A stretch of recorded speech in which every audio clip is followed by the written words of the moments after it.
એક તરફ રાજ્ય સરકાર સહિત સુરત મહાનગરપાલિકા સફાઈ અભિયાન ચલાવી રહી છે, પણ બીજી તરફ દીવા તળે અંધારું જેવો ઘાત ખુદ સુરત મહાનગરપાલિકામાં જોવા મળી રહ્યો છે। મનપા સંચાલિત પાંડેસરા વિસ્તારમાં આવેલા નંદઘરમાં ગંદકીનું સામ્રાજ્ય ફેલાયેલું જોવા મળી રહ્યું છે।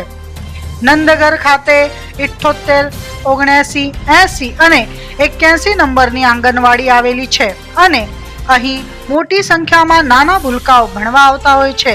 ત્યારે નંદઘરમાં સફાઈના અભાવે ચારે તરફ ગંદકી ફેલાયેલી જોવા મળી રહી છે, જેને પગલે ભૂલકાઓના સ્વાસ્થ્ય પર પણ જોખમ તોળાઈ રહ્યું છે।